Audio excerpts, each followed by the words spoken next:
নমস্কাৰ কি খবৰ সকলোৰে আশা কৰো সকলোৱে ভালে আছে আপোনালোক সকলোকে স্বাগতম জনাইছো মোৰ ইউটিউব চেনেলৰ আন এটি ভিডিঅলৈ আৰু মই গৈ আছো মহাপুৰুষ শ্ৰীমন্ত শংকৰদেৱৰ জন্মস্থানলৈ আসলতে কিছুদিন আগতে মই নগাঁও আহিছিলো আৰু নগাঁৱৰ পৰা গৈছিলো বৰদুৱা থানলৈ আৰু তাতে অকমান ভিডিঅ কৰি মোৰ থোৱা আছিল যেটো মই আপলোড কৰিব পৰা নাছিলো আৰু আজি ভাবিলো সেই ভিডিঅখিনি আপোনালোকৰ মাজলৈ লৈ আহো আশা কৰো আপোনালোকে ভিডিঅটো চাই ভাল পাব আৰু ভিডিঅটো শেষলৈকে চাই থাকিব আৰু শেষত কেনে পালে কমেন্ট কৰি জনাবলে নাপাহৰিব এটা ধুনিয়া ৰাস্তাৰে আমি গৈ আছো গুৰুজনাৰ জন্মস্থানলৈ হসাকৈ বৰদুৱা যোৱা ৰাস্তাটো বহুতেই ধুনিয়া হেকানে আপোনালোককো অকমান ভিডিঅ কৰি মই দেখুৱাই দিছো আৰু গুৱাহাটীৰ পৰা বৰদুৱাৰ দূৰত্ব প্ৰায় 127 কিলোমিটাৰ মান হ'ব লগতে নগাঁও চহৰৰ পৰা ইয়াৰ দূৰত্ব প্ৰায় 17 কিলোমিটাৰ হ'ব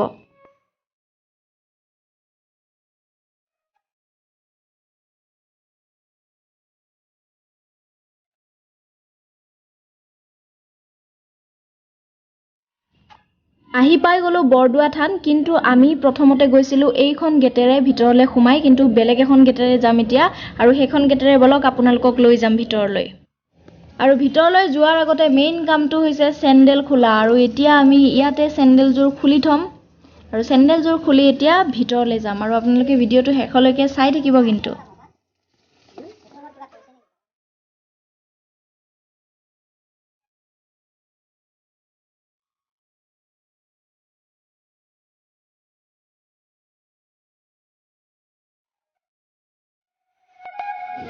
এতিয়া এই গেটখনেৰে আমি সোমাইছো বৰদুৱা সত্ৰৰ ভিতৰলে আৰু মই পুৰা এক্সাইটেড হৈ আছো ভিতৰত কেনেকুৱা চাবৰ কাৰণে কাৰণ প্ৰথমবাৰৰ বাবে আহিছো আগতে কেতিয়া অহা নাই ইয়ালৈকে আৰু আপোনালোকে ইয়ালে আহিছেনে কমেন্ট কৰি জনাবচোন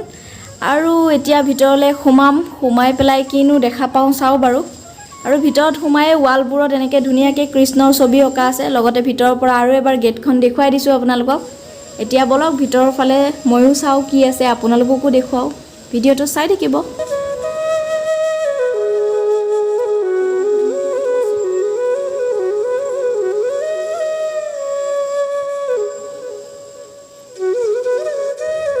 এই গেটখনেৰে সোমাই আহিয়ে প্ৰথমতে আছে প্ৰশাসনিক নিয়ন্ত্ৰণ কক্ষ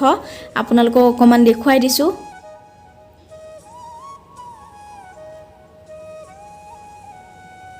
তাৰ পাছতে আছে ইয়াৰ ওচৰতে কাপোৰ খলুৱা কোঠা আৰু তাৰ ওচৰতে আছে ৰমাকান্ত মুক্তিয়াৰ আতৈ বহা কোঠাটো আৰু তাৰ পাছতে আছে খাচি গছ আমি এতিয়া খাচি গছ চাবলৈ যাম এই পিনেৰে যাব লাগিব এতিয়া আৰু ইয়াতে আছে খাচি গছ বৰদুৱা সত্ৰৰ কেইবাটাও বিশেষত্ব আছে আৰু তাৰে ভিতৰত এই খাচি গছো ইয়াৰে এক বিশেষত্ব আৰু আগৰ দিনত যেতিয়া কাগজৰ ব্যৱহাৰ নাছিল তেতিয়া এই খাচি গছৰ ছালৰ পৰা পুথি লিখা পাত তৈয়াৰ কৰা হৈছিল আৰু তাকেই খাচি পাত বুলি কোৱা হয় আৰু খাচি গছজোপা নিচিনাকৈ বৰদুৱা সত্ৰৰ আন এক বিশেষত্ব হৈছে এই শিলিখা গছ কাৰণ এই শিলিখা গছজোপাৰ তলত বহি মহাপুৰুষ শ্ৰীমন্ত শংকৰদেৱে কিতাপ লিখিছিল এই কথাখিনি ধুনিয়াকৈ ইয়াতে লিখা আছে আপোনালোকে চাই লওকচোন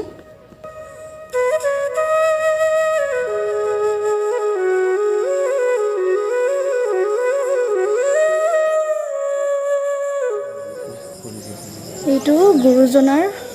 কুৱা ন এতিয়া তলা লাগি আছে ভিতৰত যাব নোৱাৰি গুৰুৰ ব্যৱহৃত পাটনাথ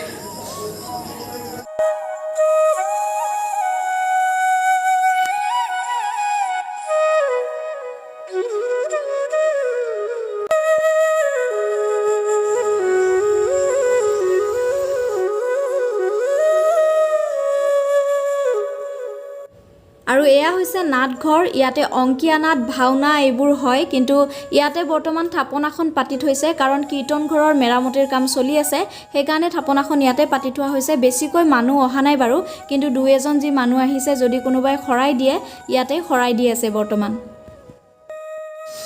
কাম চলি আছে নেকি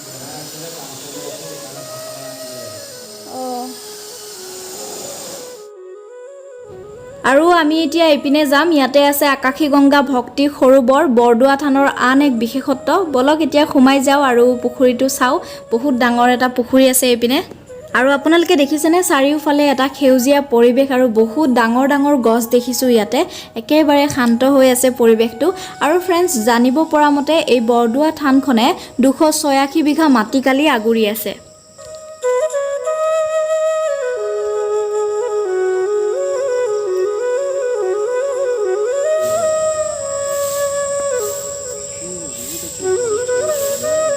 কেৰকেটুৱা দেখিছোঁ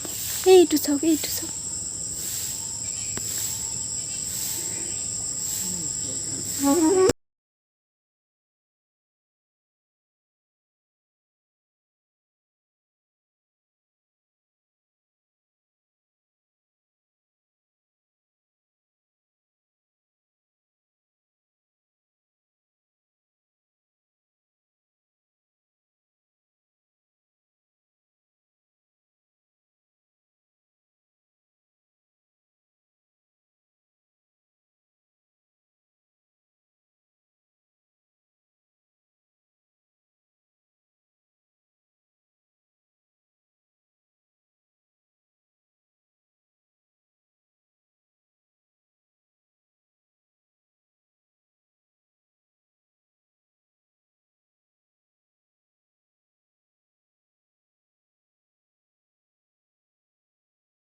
আৰু লাহেকৈ আমাৰ যাবৰ সময় হৈয়ে গ'ল আৰু আপোনালোকে যদি কেতিয়াও ইয়ালৈ অহা নাই এবাৰ আহি চাব পাৰে খুব ধুনীয়া ঠাই খুব ধুনীয়া এটা পৰিৱেশ সঁচাকৈ মনটো বহুত ভাল লাগিল আজি ইয়ালৈ আহি জানিব পৰা মতে 1468 খ্ৰীষ্টাব্দত 19 বছৰ বয়সত গুৰুজনাই বৰদোৱাত এই থানখন স্থাপন কৰিছিল আৰু বৰদোৱাৰ সমীপৱৰ্তী আলিপুখুৰীত মহাপুৰুষ শ্ৰীমন্ত শংকৰদেৱৰ জন্ম হৈছিল আৰু এইখনে হৈছে মহাপুৰুষজনাই প্ৰতিষ্ঠা কৰা প্ৰথমখন থান আৰু ইয়াতেই গুৰুজনাই আৰম্ভ কৰা একশৰণ নাম ধৰ্মৰ প্ৰচাৰ কৰা হৈছে বৰদোৱাৰ বিষয়ে জানিবলগীয়া বহুতো কথা আছে যিবোৰ হয়তো এটা ভিডিঅ'ত কৈ শেষ কৰিব নোৱাৰি আৰু মই অকমান আপোনালোকক ক'বলৈ চেষ্টা কৰিছোঁ হয়তো মোৰ কিবা ভুলো হ'ব পাৰে আপোনালোকে ভুল হ'লে ক্ষমা কৰি দিব আৰু পাৰিলে প্লিজ কমেন্ট কৰি শুধৰাই দিব আৰু এই বৰদোৱা থানত দৈনন্দিন নাম কীৰ্তন হোৱাৰ উপৰিও বহুতো অনুষ্ঠান উৎসৱ পাৰ্বণ ইয়াতে পাতি থকা হয় ইয়াতে শ্ৰীমন্ত শংকৰদেৱ মাধৱদেৱৰ জন্ম মৃত্যু তিথি শ্ৰীকৃষ্ণৰ জন্মাষ্টমী আৰু লগতে ইয়াতে ডাঙৰকৈ দৌল উৎসৱো পতা হয় আৰু ইয়াৰ লগতে অংকীয়া নাট ভাওনা আদিবোৰো ইয়াতে পাতি থকা হয়